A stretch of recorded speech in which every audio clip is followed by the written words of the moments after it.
오늘 본문에는 구원하는 주체가 나오고 구원받는 대상이 나오고 그 둘 사이에 언약이 맺었다는 말씀이 나옵니다. 그러면서 오늘 본문은 온 이스라엘이 구원받는다라는 말씀으로 시작합니다. 그런데 정말 온 이스라엘이 구원받는가라는 의문점이 생깁니다. 우리가 알고 있는 대로 그렇지가 않습니다. 그렇다면 온 이스라엘이 구원받는다고 할 때 그들은 도대체 누구인가 하는 점입니다. 이것은 이미 우리가 살핀 대로 혈통적인 이스라엘이 아니라 영적 이스라엘임을 우리가 알 수 있습니다. 좀 더 오늘 본문에 따라서 살펴보면 이들을 남은 자라고 불려지는 이들이고 선지자들이 예언한 대로 바벨론 포로에서 돌아온 이스라엘 백성입니다. 이스라엘 백성이 바벨론 포로에서 예루살렘으로 돌아왔다라는 말은 단순히 예루살렘으로 돌아왔다는 말이 아니라 그들의 죄들을 용서받았다라는 의미입니다. 그래서 오늘 본문 말씀은 이사야 59장 20절의 말씀을 인용하고 있습니다. 이사야 59장 20절의 말씀은 이렇습니다. 여호와의 말씀이니라. 구속자가 시온에 임하며 야곱의 자손 가운데서 죄과를 떠나는 자에게 임하리라. 그런데 어떤 사람들은 이 본문을 가지고 죄과, 즉 죄와 허물에서 떠난 자들에게 구속자가 임한다라고 해석할 수 있다는 것입니다. 그러면서 사람들 스스로가 자기 죄에서 떠날 수 있다라고 생각을 합니다. 그래서 이 본문을 가지고 아브라함 자손들에게 구원의 약속이 주어졌는데 그들이 거부했기 때문에, 그들이 죄를 지었기 때문에 그들은 스스로 하나님의 은혜를 상실했다라고 해석한다라는 겁니다. 만약에 그렇게 해석하게 되면 사람 스스로가 자기가 가진 자유의지로서 성령님의 역사를 제한할 수 있다는 알미니안주의 사상이 됩니다. 알미니안주의자들은 사람에 의해서 하나님의 은총은 거부될 수 있다라고 주장을 합니다. 또 초대교회 오리게네스 같은 사람은 회개해야만 구원받는다라고 이야기합니다.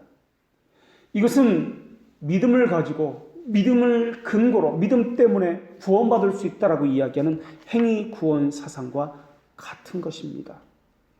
행위 구원을 이야기하는 사람은 사람이 무엇을 하지 않았기 때문에 너희가 은혜 받지 못한 거야, 복 받지 못한 거야, 너희가 이것을 했어봐, 그러면 은혜 받았어, 복 받았어, 무엇을 해야만 구원받는다라고 이야기합니다.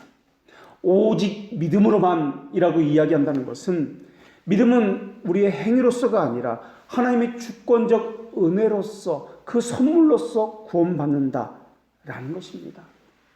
그래서 성령께서 구원을 우리에게 적용시키실 때 결코 사람의 의지에 제한받지 않으십니다.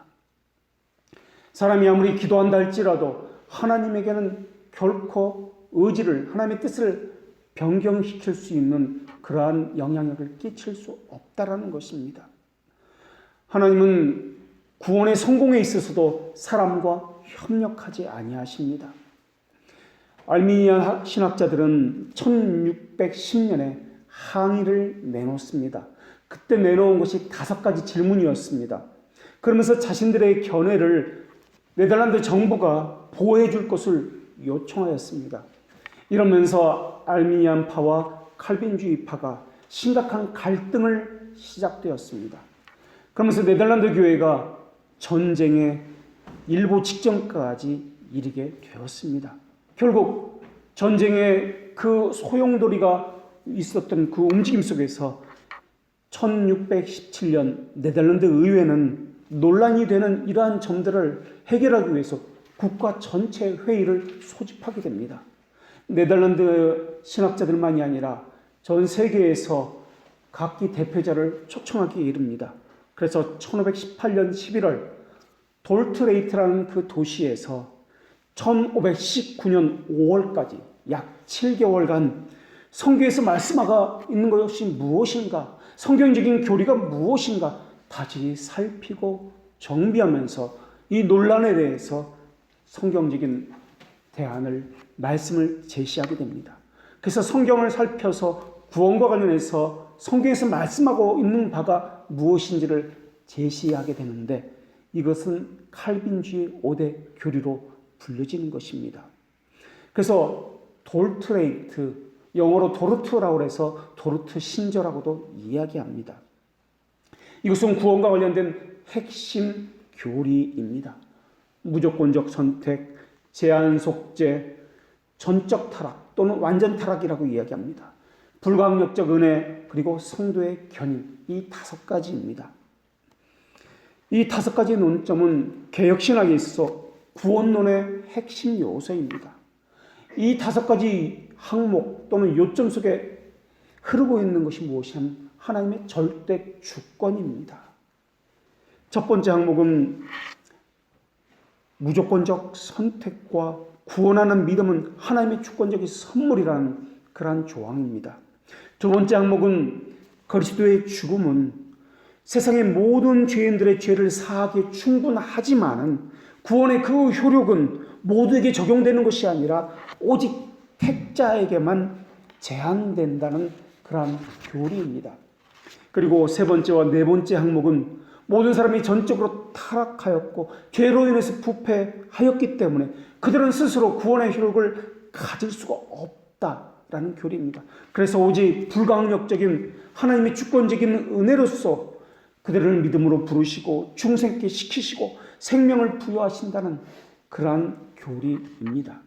그리고 다섯 번째 항목은 하나님은 모든 구속받은 자녀들을 은혜롭게 끝까지 보호하시고 마지막 날까지 지키시기 때문에 그들을 향한 부르심과 선택은 확실하다는 그러한 교리입니다. 도르트 신조는 셋째와 넷째 교리가 하나로 합쳐져 있습니다. 그렇지만 4개 항으로 나뉘어져 있지만 그래도 우리는 5대 교리라고 부르고 있습니다. 그 이유는 1610년 항의파가 내놓은 5가지 포인트, 항목 또는 요점이라고 하는 것인데 이 5가지 질문에 대해서 그것에 대항해서 상의해서 방식으로 신조가 구성되었기 때문에 그렇습니다. 그래서 셋째와 넷째 항목이 하나로 결합되어서 나타나고 있습니다. 이 셋째와 넷째 항목이 결합되어서 나타난 것은 인간의 전적 타락, 완전히 타락해서 그래서 인간 스스로는 은혜를 받을 수 없고 구원에 이를 수 있는 능력이 없기 때문에 하나님의 불가항력적 은혜로만 구원받는다. 그래서 전적 타락과 불가항력적인 은혜가 분리될 수 없기 때문에 이것을 하나로 보았기 때문에 셋째와 넷째를 합쳐서 네 항목이다라고 이야기합니다. 그러나 우리는 그 학론파에 의해서 5가지 항목에 대해서 대답을 주었기 때문에 5대 항목이다 또는 5대 교리다라고 이야기합니다. 그래서 이 칼빈주의 5대 교리를 살펴보면 어떻게 우리가 구원받는지를 잘 알 수가 있습니다. 만약에 이 교리에서 어긋나면은 이것은 성경적인 교리가 아니라 이단적인 주장이라는 것을 또한 알 수가 있습니다. 첫 번째 항목에서 하나님은 전지전능하시지 않습니까? 그렇기 때문에 어떤 사람이 구원받을 만한 어떤 공로가 있다는 것을 미리 아셨다, 예지하셨다. 그래서 미리 아시고 그 사람을 구원하시기로 작정하셨고 선택하셨다라는 이 주장이 있다면 이것은 이단적 사상입니다. 두 번째 항목에서는 그리스도의 대속은 모두에게 적용되는 보편성을 가지고 있다라고 이야기한다면 이것은 또한 이단적 사상입니다. 하나님이 택한 백성에게만 구원의 효력이 있다. 십자가의 효력이 있다라는 것입니다. 이것을 제한적 속죄론이라고 이야기합니다. 이것은 우리가 믿는 것입니다. 그런데 그리스도께서는 모두를 구원하기 위해서 오셨다라고 하면 이것은 보편 속죄론 또는 무제한적 속죄론이 됩니다. 이것은 보편 구원론으로 흘러가기 때문에 이단 사상입니다. 세 번째 항목에서 전적 타락을 이야기합니다. 이것을 완전한 타락이라고 이야기합니다. 사람이 할 수 있는데 왜 하지 않느냐? 안 하기 때문에 복을 못 받는 것 아니냐? 해봐라. 그럼 은혜 받는다. 이렇게 이야기한다면 이것은 이단적 주장이 됩니다. 그들은 사람 스스로 복음을 이해할 수 있다. 믿을 능력이 있다. 그렇게 이야기합니다. 그들이 주장하는 것은 완전한 타락이 아니라 부분적 타락을 이야기하고 있기 때문에 그러합니다. 네 번째 항목에서 구원의 은혜를 사람이 거부할 수 있다고 주장한다면 이 역시 이단적 사상임을 알 수가 있습니다. 어떤 프로그램에 참여하면, 기도를 열심히 하면 은혜를 받을 수 있다. 내가 무언가 은혜를 받을 수 있는 행동을 할 수 있다. 라고 이야기하는 사람들이 바로 이런 이단적 사상을 가졌다는 것을 알 수 있습니다. 다섯 번째 항목에서는 사람은 구원으로부터 떨어져 나갈 수 있으니까 열심히 해서 봉사해야지, 열심히 기도해야지 라고 한다면 이거 역시 이단적 주장입니다. 이러한 주장들이 알미니안주의자들이 주장했던 이단적 사상입니다. 혹시 우리는 이러한 주장을, 이런 사상에 물들진 않았는지 영적 분별력이 있어야 합니다. 오늘 본문에서도 보니까 경건하지 않은 자들을 돌이키시는 분이 하나님이다라고 이야기합니다. 성령님이십니다. 거부할 수 없는 은혜를 부어주시는 분도 성령님이시고 진리로 이끄시는 분도 성령님이십니다. 성령 하나님은 믿음의 저자이기 때문에 그렇습니다. 누구도 거부할 수 없습니다. 그리스도께서 성취하신 그 구원을 하나님이 택하신 백성에게 적용하시는 분은 성령 하나님이십니다. 죄로 인해 죽은 사람은 결코 자기 스스로의 힘에 의해서 구원받을 수가 없습니다. 오늘 본문 말씀도 그렇게 이해해야 합니다. 죄에서 허물에서 내가 돌이키면 구원받는다 라는 식으로 이해하면 이것은 잘못된 이단 사상이 됩니다.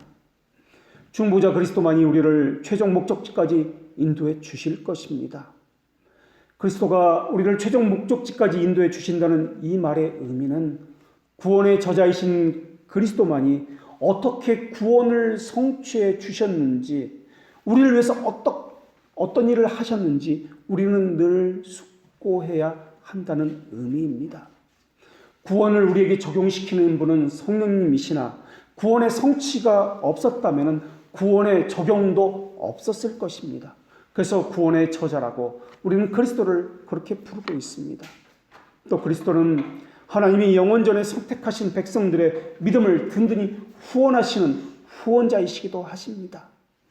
하나님과 사람 사이에 개입하셔서 화해시키시고 중보자로서 하나님과 사람 사이에 이 끊겨졌던 이 교제를 하나로 이어주신 분이 그리스도이십니다.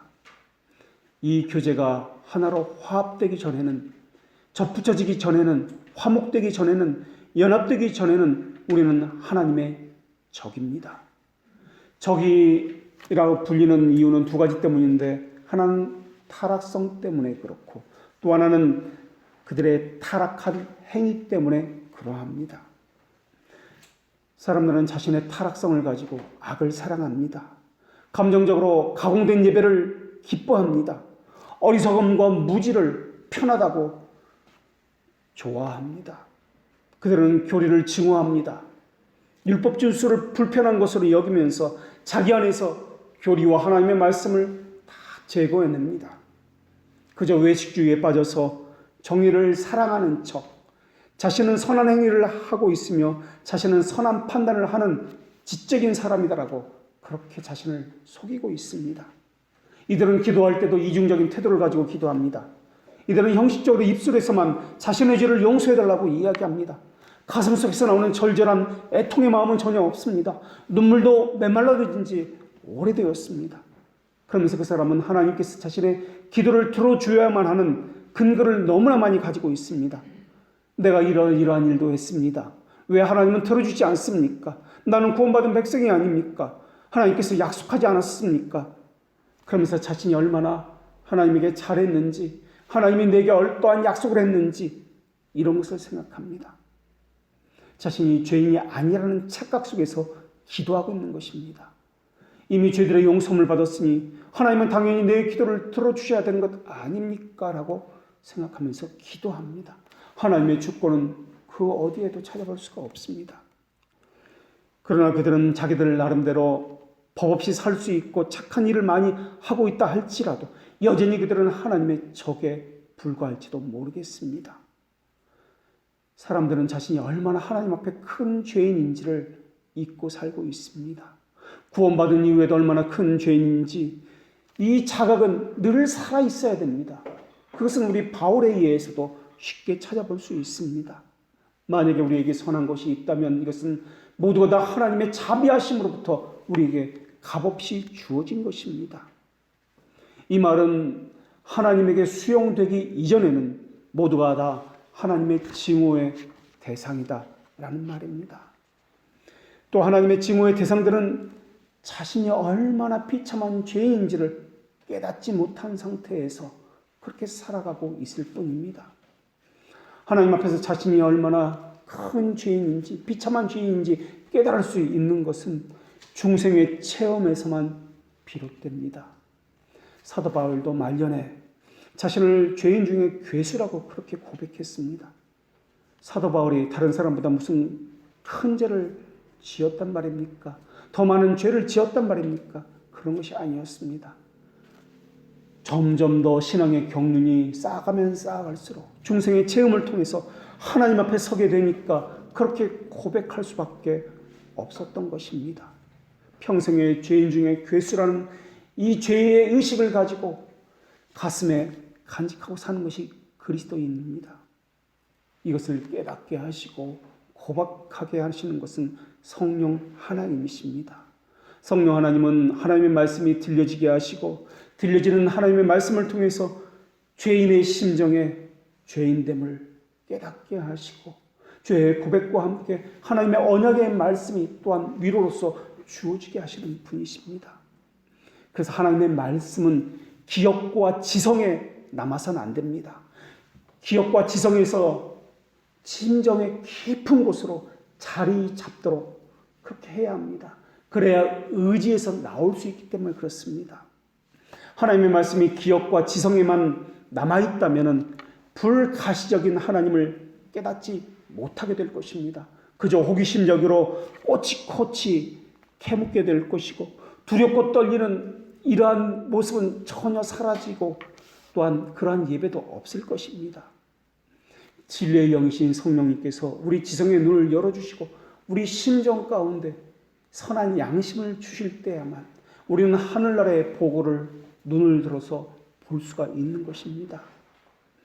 성령님의 빛이 우리 죄인의 마음에 비춰지고 밝게 보여지고 심정이 열려서 하나님 앞에 서게 될 때 하나님의 말씀이 그때서야 비로소 수용되는 것입니다.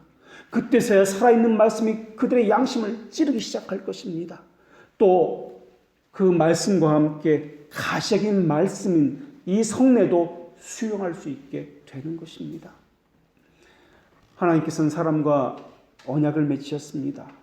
그러나 이 언약은 쌍방 언약이 아니라 하나님 홀로 일방적으로 맺은 은혜 언약이라 불리고 있습니다.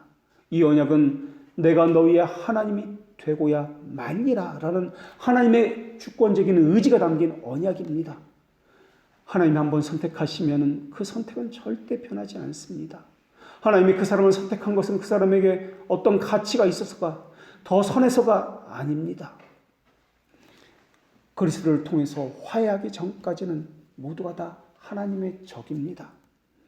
그러나 하나님은 하나님과 화해할 수 있는 유일한 보증으로 우리에게 그리스도를 주셨습니다. 이러한 은혜를 무상적 호의다라고도 이야기합니다. 그래서 하나님의 언약에는 무상적 호의가 들어있지만은 모든 언약이 그렇듯이 긍정명령과 부정명령이 함께 들어있습니다. 모든 언약에는 축복과 저주가 함께 들어있으며 은혜와 함께 경고의 말씀도 함께 들어있습니다. 그리스도에게 접붙이지 않은 사람은 모두가 하나님의 적입니다. 그들을 자연인이다, 타락한 자다, 하나님의 대적자다라고 불리고 있습니다. 이들은 하나님과 교제가 단절된 자들입니다. 우리의 지성이 하나님의 진노에 대해서 두려움으로 가득 차서 압도당하지 않고는 우리는 결코 하나님의 무상적 자비하심을 받아들이지 않을 것입니다. 그래서 율법의 첫 번째 기능이 자신의 비참함을 느끼는 것입니다. 우선 하나님은 하나님의 대적자들에게 복음을 들려주십니다. 물론 복음이 들려진다고 모두가 듣는다고 해서 구원받는 것은 아닙니다. 이 복음 가운데 성령께서 인치셔야만 성령의 유효한 부르심이 있을 수 있습니다. 다만 복음이 들려질 때 하나님을 아는 지식을 얻게 되고 자신에 대한 지식을 얻게 될 수 있습니다. 이때 복음이 들려질 때 자신의 부패성이 드러나게 될 것입니다. 이 부패성이 드러날 때 두 가지 것이 드러납니다. 하나는 게으름이요, 하나는 성급한 확신 또는 조급함입니다. 게으름이라는 것은 아무것도 안 하고 뒹굴뒹굴 그저 놀고 먹는다는 말이 아닙니다. 기준과 잣대가 없이 자기 보기에 편한 대로 선택하고 한다는 것입니다. 그러면서 자신의 감정과 판단이 옳다는 생각을 하면서 즉흥적으로 성급하게 조급하게 확신 내립니다. 하나님께서 우리에게 구원을 베풀어 주실 때 성령께서는 우리에게 우리가 알 수 없는 비밀적인 믿음을 부어주십니다. 우리의 지성으로 하여금 그리고 하나님의 진노에 대해서 두려움으로 압도당하게 만드십니다. 그리고 하나님의 구원의 은혜를 베풀어 주십니다. 이때 우리는 하나님의 아버지 되심을 깨닫게 됩니다. 그리고 하나님께서 나와 함께 하신다는 그 사실, 내 죄가 이렇게 큰데도 불구하고 예수 그리스도를 통해서 우리를 구원하셨다는 그 사실이 깨달아집니다. 문제적으로 깨달아지는 것이 아니라 살아있는 음성으로서 살아있는 화살이 되어서 내 양심에 깊이 박힙니다. 나는 너무나 큰 빚을 지었구나, 빚진 자구나. 이것이 심정에 가득 차서 어떻게 해야 하나님의 은혜와 사랑에 보답할꼬 라고 고민하게 됩니다. 그래서 그리스도에게 접붙인 이들은 하나님의 무상적인 복과 은혜를 받게 됩니다. 하나님의 무상적인 호의를 무상적 사랑이다라고도 이야기합니다. 사람들은 자신의 비참함을 살피지 않고는 하나님의 약속에 대한 감각을 얻을 수가 없습니다. 자신의 비참함을 살폈기 때문에 하나님의 약속에 대한 감각을 얻을 수 있다는 말이 아니라 하나님의 약속이 있었고 그 약속 때문에 성령께서 우리를 깨닫게 하셨기 때문에 자신을 살필 수 있었다는 말입니다. 성령께서 효과적으로 우리 심정에 부어주셨기 때문에 자신의 비참함도 살필 수 있게 되었고 하나님의 약속에 대한 감각도 가질 수 있게 되었다라는 것입니다. 하나님의 약속이 무엇입니까? 복음입니다. 죄들의 용서에 대한 약속입니다. 하나님께서 특자를 구원하신 이유를 깨닫기 전에는 자신을 낮출 수가 없습니다. 하나님의 의와 자비하심도 묵상할 수가 없습니다. 기도 역시 자신이 얼마나 중한 죄인인지 깨닫지 못한 상태로 하는 기도는 모두 헛된 기도입니다. 성찬에 참여하는 것 역시 자신의 내면을 살펴서 비참함을 깨닫지 않고는 죄를 먹고 마시는 것입니다. 사람의 내면에는 그리스도에게 접붙이지 않은 상태에서는 오만과 야심이 가득 차 있습니다. 자기를 높이는 것, 자기 사랑에 빠져서 이기적 사랑에 눈멀어 있습니다. 그래서 하나님께서는 하나님의 의로움을 알게 하시기 위해서 성령께서 복음을 통해서 우리의 비참함을 보게 하시는 것입니다. 그리고 하나님의 의로우심 안에서 우리 안에 가득 찬 오만함, 야심, 자기 사랑을 제거해 나가십니다. 그래서 그리스도에게 접붙여진 사람은 자기 사랑이 점점 제거되어 나가는 사람이며 이 사람은 정의를 사랑하고 불의를 미워하는 사람입니다. 심정에는 의를 사랑하고 악을 증오하는 마음이 생겨납니다. 진리의 영께서 역사하셨기 때문에 사람의 머리에서 짜내서 만들어진 가공적 예배를 증오합니다. 진리의 영이 그들과 함께하기 때문에 거짓 복음을 분별하는 마음이 생겨납니다. 그래서 거짓 복음을 멀리하게 됩니다. 그들은 어리석음과 무지를 거부하고 하나님을 아는 지식을 더하고자 합니다. 하나님은 월삭과 절기와 안식일에 모이는 것과 성회를 싫어하신다고 하셨는데 이것은 그것을 지키는 것을 싫어한다는 말씀이 아니라 하나님을 두려워하지 않는 상태에서 행위적으로 형식적으로 하는 것을 싫어한다는 말씀입니다. 마음에는 없고 입술과 행위만 있는 것을 외식주의다라고 이야기합니다. 오늘 본문의 말씀에 의하면 하나님께서는 그러한 모든 것들을 고치신다라는 것입니다.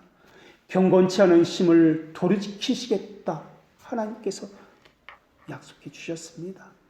이때 경건이라는 단어는 유세베이아라는 단어를 쓰는데 하나님을 두려워함과 사랑하는 것, 이것을 이야기합니다. 유는 좋다라는 뜻을 가지고 있습니다. 세베이아는 두렵다라는 뜻을 가지고 있습니다.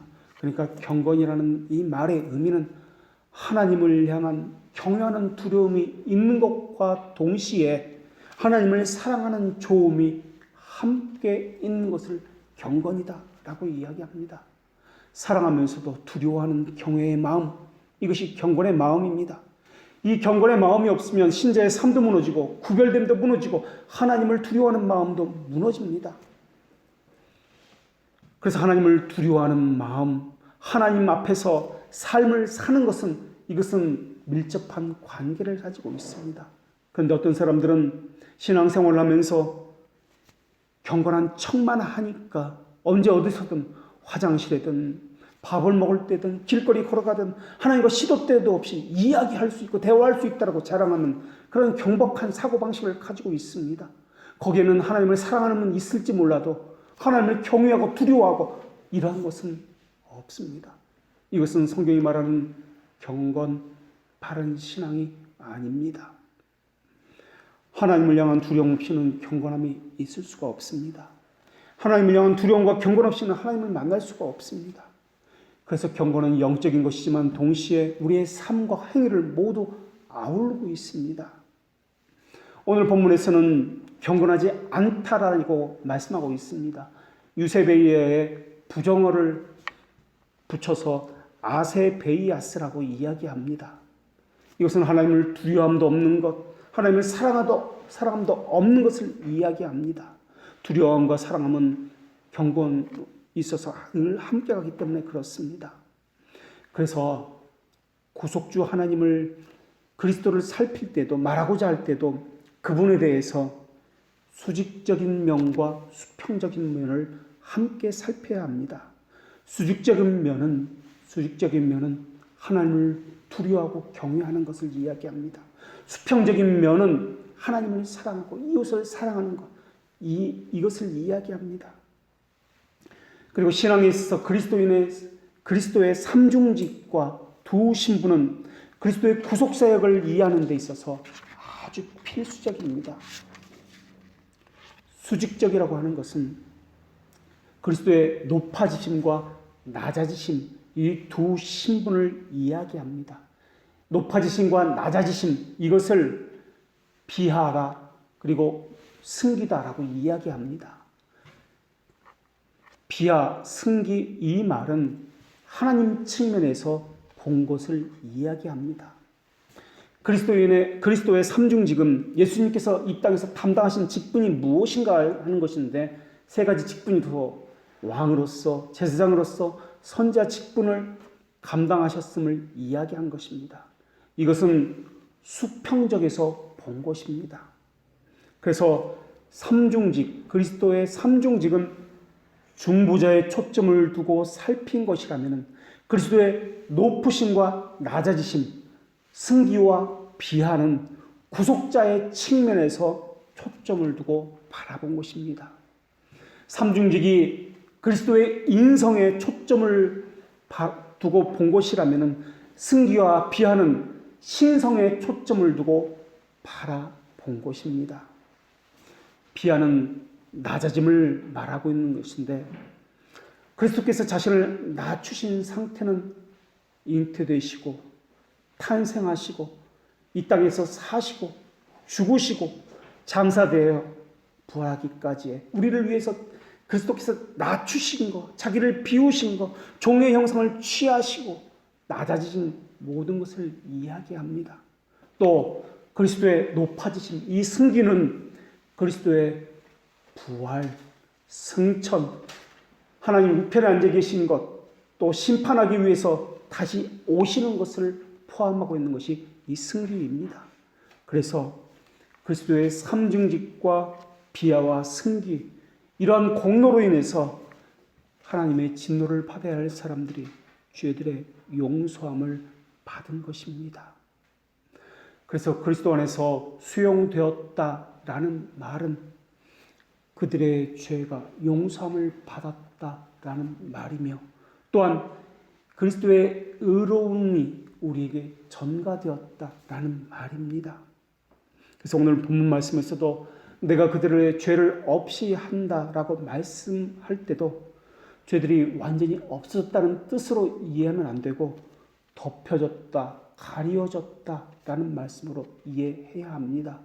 죄는 여전히 그대로 있습니다. 그러나 그리스도의 보혈로 인해서 죄에 대한 대가를 더 이상 지불하지 않아도 되었다라는 말입니다. 그래서 그리스도의 공로로 인해서 지금까지 하나님의 적이었는데 이제는 믿음으로 하나님 앞에 나아가게 되었다라는 말입니다.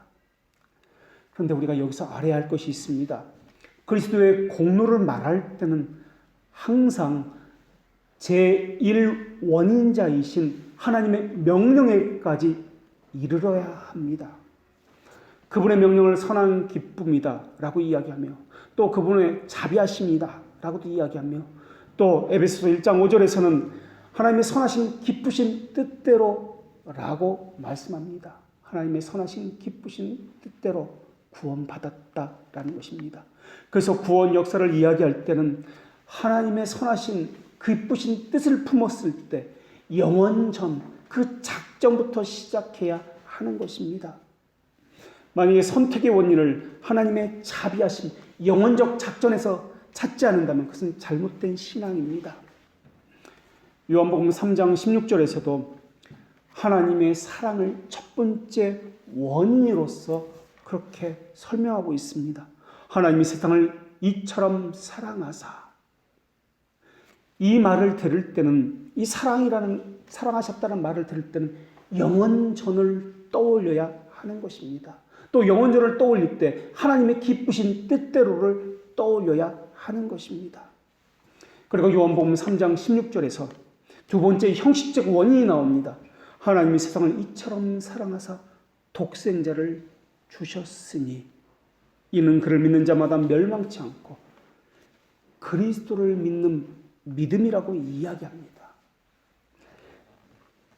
이 말은 그리스도와 접붙여지기 전에는 하나님의 자비하심을 받을 수가 없다.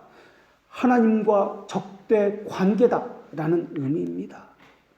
하나님 적대 관계인 자들은 하나님의 자비를 받는 것이 아니라 공의와 심판을 받아야 합니다.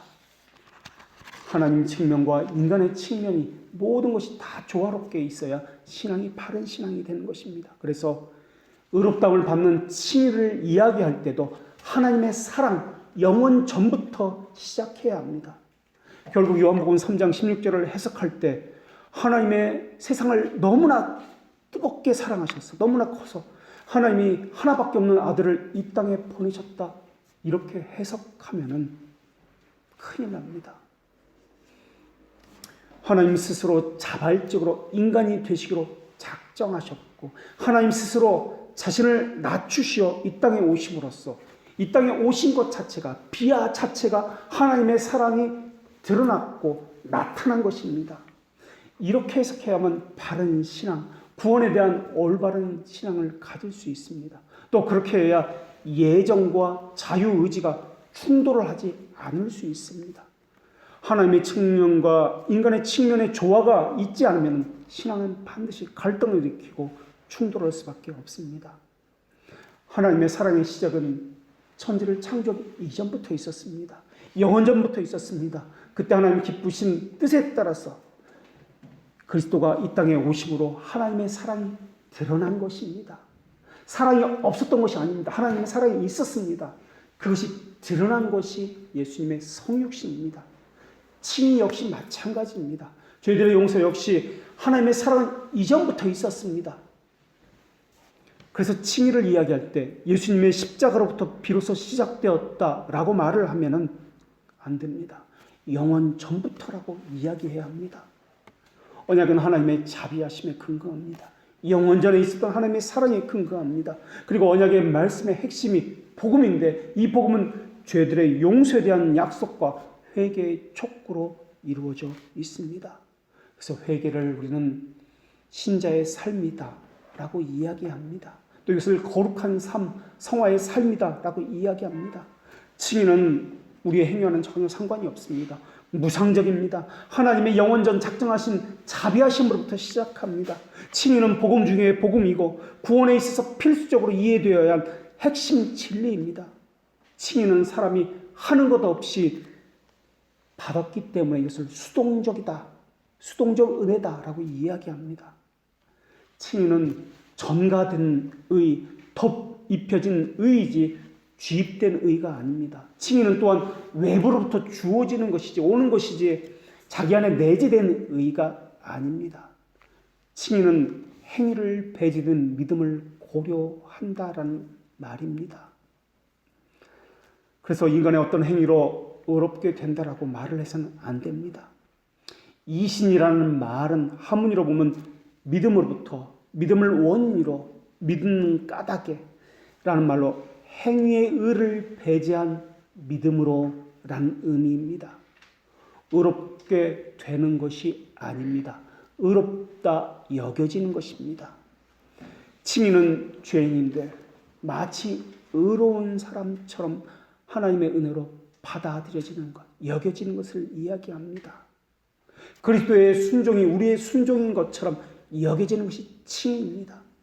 그것을 우리 안에 내주하신다라고 이야기합니다. 내주하신다는 것은 무엇이 들어와서 우리 안에서 짐을 풀고서 거하고 산다 이러한 말이 아닙니다. 그리스도의 의가 우리 것으로 여겨져서 우리가 의롭다 여겨진다라는 것이 내주하신다는 뜻입니다. 그리스도의 의가 우리 것이 되었다가 내주하신다는 뜻입니다. 이때 믿음으로 구원받는다고 할 때 믿음 또한 근거가 되지 않습니다. 단지 믿음은 의를 수용하는 도구에 불과합니다. 믿음은 그릇과 같은 것입니다. 보석이 담긴 그릇 가운데 중요한 것은 그릇이 아니라 보석입니다. 믿음에 무슨 가치가 있어서 의롭다함을 받는 것이 아닙니다. 믿음은 단지 도구에 불과합니다. 의를 받는 것은 믿음 때문에가 아니라 하나님의 자비하심에 근거합니다. 그리스도의 의를 수용하는 그릇인 이 믿음은 믿음이 담기는 곳은 우리가 살펴본 대로 선한 양심입니다. 선한 양심은 믿음을 담고 있습니다. 이 믿음의 의로움을 담고 있습니다. 선한 양심이라는 것은 하나님께 예배드리고자 싶은 살아있는 의향을 이야기하며 경건하고 거룩하게 살고자 하는 간절한 열망을 선한 양심이다라고 이야기합니다. 믿음이 살아있으려면 선한 양심이 살아있어야 합니다.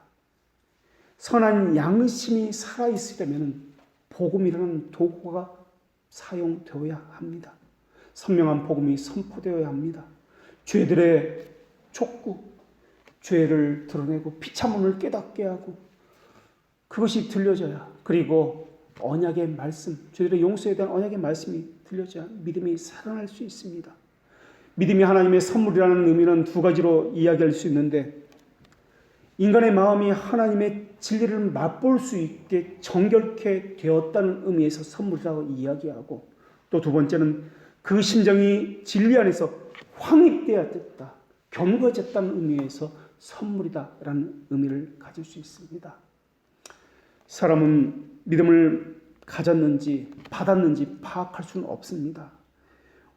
우리가 의지를 강화시켜서 하나님을 붙잡는 것도 아닙니다. 선물이라는 말은 다른 말로 값없이라는 말인데 비밀적이다, 은혜로 베풀어졌다 라는 말이기도 합니다. 붙잡는다는 말은 우리가 붙잡는 것이 아니라 그리스도의 의를 성령께서 우리로 하여금 수용하게 하셨다라는 의미입니다. 성령께서 그것을 우리에게 깨닫게 했기 때문에 우리가 마치 스스로 붙잡은 것처럼 자발적으로 행하는 것처럼 그렇게 느끼게 만드시는 것입니다. 칭의는 우리 자신과는 전혀 상관이 없습니다. 그리스도의 의를 우리 것으로 여긴다는 것입니다. 그래서 칭의에는 5가지 특징이 들어 있습니다. 죄들의 용서, 율법의 행위와는 전혀 무관하다는 것, 그리고 그리스도의 중보적 중재, 오직 믿음으로만, 그리고 마지막 5번째, 그것으로 인해서 하나님의 만족. 칭의는 우리의 의지를 강화시키거나 변화시켜서 그리스도를 수용하는 것이 아닙니다. 우리가 그리스도를 영접하는 것도 아닙니다. 오직 하나님의 비밀적 자기네 의해서 하나님께서 행하신 것입니다.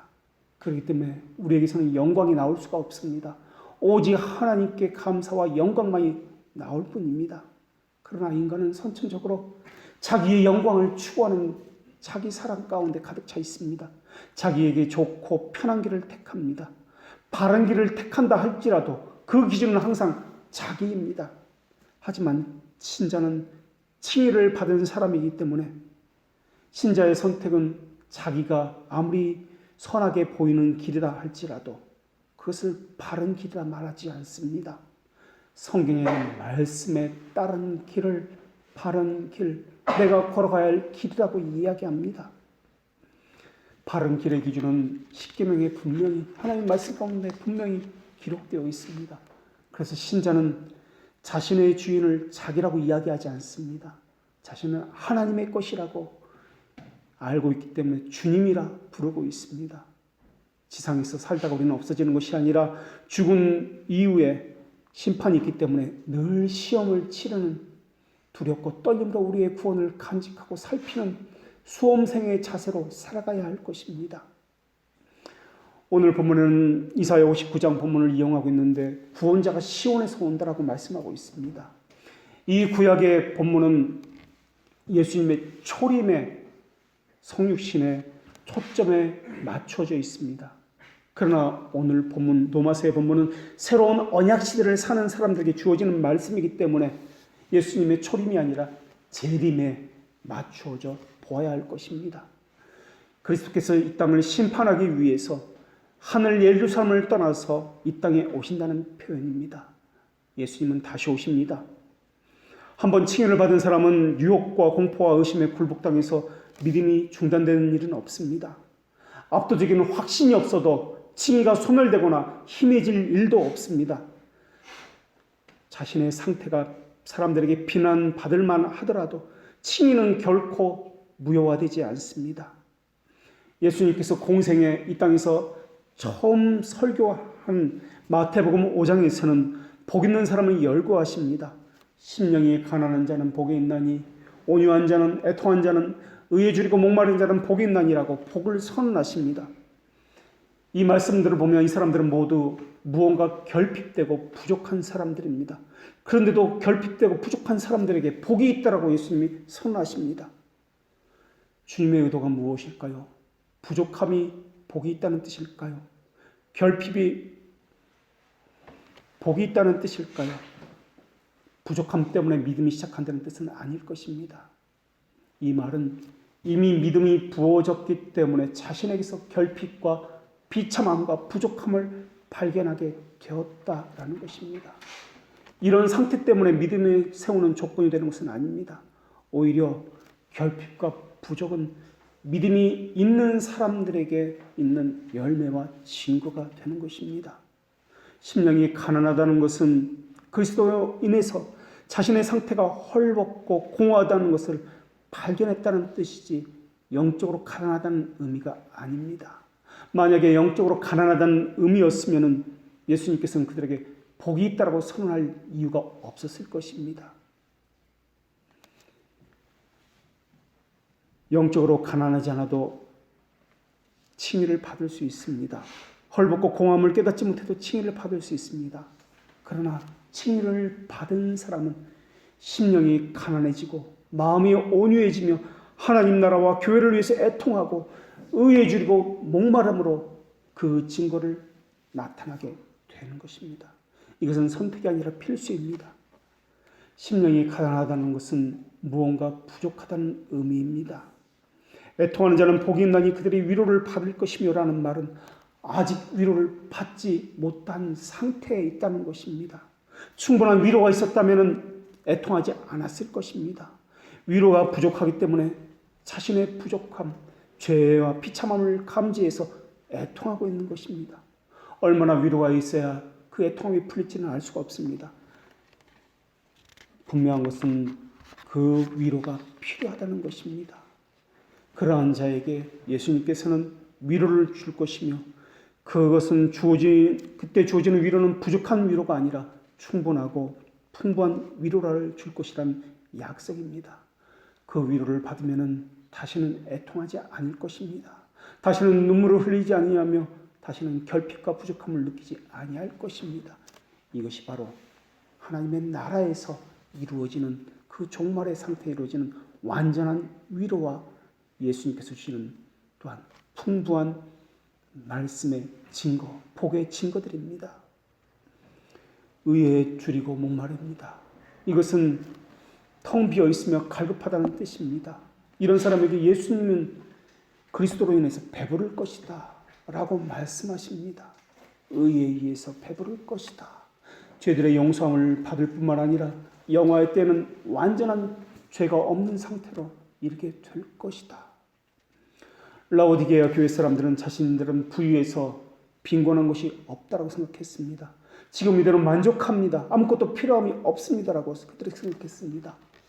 예수님의 말씀의 위로와 약속은 이대로 만족하고 갈급한 것이 없고 부족함이 없는 라오디게아 교인들의 상태를 말하는 것이 아닙니다. 무감각하고 무뎌진 그 상태를 말하는 것이 아니라 하나님의 심정에 예민하게 반응하는 그 상태를 이야기합니다. 바리새인들은 자신의 상태가 좋다라고 생각했습니다. 그리고 자기 위에 구축된 확신을 가지고 있었습니다. 그러나 그에 비해서 세리는 멀리서도 감히 눈을 들어서 하늘을 쳐다보지도 못하고 가슴을 치면서 나는 죄인으로소이다. 나를 불쌍히 여겼소. 그렇게 했습니다. 뻔뻔스러운 바리새인은 오로지 하나님께 감사만 했을 뿐입니다. 사람들 보기에는 감사를 넘치게 하는 바리새인들이 좋은 믿음을 가졌다고 여겼는지도 모르겠습니다. 그러나 바리새에게는 죄인이라는 인식이 없었습니다. 하나님은 말라기 선지자 당시 사람들에게 이렇게 말씀하셨습니다. 내가 아버지일진데 나를 공경함이 어디 있느냐? 내가 주인일진데 나를 두려움이 어디 있느냐? 또 우리 주님은 아버지나 어머니를 나보다 더 사랑하는 자는 내게 합당하지 아니하고라고 말씀하셨습니다. 죄들의 용서함을 받은 사람은 일한 것이 없이 하나님께 의로 여김을 받았기 때문에 감사할 수밖에 없습니다. 동시에 자신의 부패함과 비참함에 대해서 깊이 깨닫고 있기 때문에 죄인이라는 자의식이 살아있습니다. 그런 상태에 대해서 살아있는 고기가 물 밖에서 퍼덕거리면서 있는 것처럼 영적인 감각이 살아있어서 하나님 말씀에 예민하게 퍼덕거리고 있는 것과 마찬가지입니다. 퍼덕거리고 움직이는 그것이 살아있는 증거고 죽음과 삶에 대한 생존 본능이기 때문에 그렇습니다. 그들에게 생명의 양식은 하나님의 말씀입니다. 복음 외에는 그들의 믿음을 살아있게 할 수가 없습니다. 그래서 죄의 용서함을 받은 사람 이외에는 그 누구도 복 있는 사람이라 말할 수 없을 것입니다. 마태복음 5장에서 그들은 이미 예수 그리스도를 믿고 칭의를 받은 사람을 이야기합니다.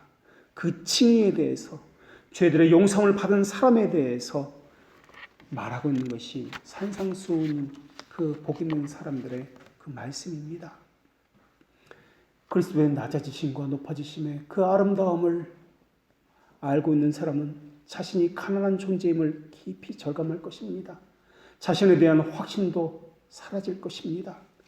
그리스도의 그 풍성함이 존재한다고 찬탄할지라도 나는 그 풍성함에 참여할 수가 없구나. 움켜쥘 수 있는 능력도 없구나. 깨닫게 될 것입니다. 그래서 한눈으로는 자신 안에 있는 부패함과 가난함과 경건치 않음을 찾아내서 또 한눈으로는 그리스도의 풍성함을 바라보고 경건치 않은 자를 의롭다 하시는 이를 두 눈을 가지고 비참함과 또한 언약의 말씀, 죄들의 용서에 대한 언약의 말씀을 동시에 바라보게 될 것입니다. 그리스도의 의에 대한 굶주림, 목마름, 이것은 하나님의 자비의 성에서 나오는 것입니다. 세리는 자신이 죄인이라는 뼈아픈 자각 가운데서 하나님께 자비를 구했습니다. 그리스도는 바리새인이 아니라 이 세리가 의롭다함을 받았다고 선언해 주셨습니다. 하나님의 백성을 부르신 이는 그들을 이끄셨을 때부터 아버지의 마음을 그들 가운데 주십니다. 그 마음은 하나님을 두려워하는 경외하는 마음이고 하나님을 사랑하는 마음입니다. 동시에 비참함과 우리 죄에 대해서 애통해하는 그러한 마음입니다. 그리고 그들이 가야 할 길도 성령께서 알려주셨습니다. 그 길은 하나님께 나아가는 길이며 또한 그것은 말씀 있는 길이며 그 길로 가라는 확신도 주실 것입니다. 그리고 하나님의 언약은 반드시 이루어질 것입니다. 그러나 우리는 어찌 더 여호와를 기다리리요 라는 식으로 말하고 있습니다. 하박국 선지자는 믿음을 말하면서 이 묵시는 정한 때가 있나니 그 종말이 속히 이르겠고라고 말씀합니다. 그리고는 노골적으로 마음을 향해서 비록 묵시가 더딜지라도 거짓되지 아니하고 이루어질 것이니 기다리라 라고 말씀해 주셨습니다. 오늘 본문에서 언약은 죄들의 용서에 대한 언약입니다. 이것은 또한 죄들의 용서에 대한 언약이기도 하지만 동시에 하나님의 심판과 영화 이후의 삶에 대한 언약이기도 합니다. 하나님 우리에게 너희는 무엇을 가지고 하나님 앞에 나오는가? 무엇을 통해서 죄 용서함을 얻으려고 그리스도께 나오는가 물으시고 있습니다. 나는 그리스도의 순종을 구성하는 모든 부분을 나의 것으로 간주하고 있는가 물어야 합니다. 정말 그리스도인의 삶을 살고 있습니까? 정말 우리가 가진 믿음은 하나님의 약속에 근거한 믿음의 법을 따르고 있는 것입니까? 마치 작은 씨앗 안에 나뭇가지의 꽃잎, 줄기, 열매를 모두 다 담고 있듯이 회개, 거룩, 성화, 충성, 온유 이런 믿음의 행위들도 배아의 형태로 믿음 안에 다 담겨 있습니다. 믿음의 씨앗은 아주 작습니다. 믿음의 씨앗이 땅에 묻혀져 있을 때 그 묻혀져 있다는 것은 우리 눈에 보이지 않는다는 뜻입니다. 신비적인, 비밀적인이라는 뜻입니다. 말씀의 생수와 양분이 주어지고 성령의 빛이 조명되고 환경의 어려움과 바람의 시험 속에서 점점 싹이 나고 가지가 자라고 점점 열매를 맺고 자라갈 것입니다. 언약은 소망과 관련이 있습니다. 믿음은 하나님의 사랑과 관련되어 있습니다. 그래서 그리스도의 오심과 다시 오심이라는 언약은 하나의 씨앗 안에 사랑과 믿음과 소망이 담겨져 있습니다. 성령께서는 그 언약에 그 씨앗을 틔워서 우리를 그리스도에게 인도함은 물론이고 칭의와 함께 성화의 거룩과 영화도 이루어 가실 것입니다. 그러나 그렇게 되는 것은 모두 다가 아니다라고 오늘 본문에서는 야곱이라는 전제를 달고 있습니다. 야곱에게서만 경건하지 않은 것을 돌이키겠고, 만일 여러분이 하나님의 택한 백성이라면, 영원전에 하나님께서 아시고 부르신 백성이라면 경고치 않은 것에서 하나님께서 돌이켜 주실 것입니다. 그러나 야곱의 자손이 아닌 이들에게는 그들은 내게 합당하지 아니하겠고 라고 하실 것입니다. 이 질문 앞에 우리의 양심을 살펴보아야 합니다. 나는 누구입니까? 기도하겠습니다.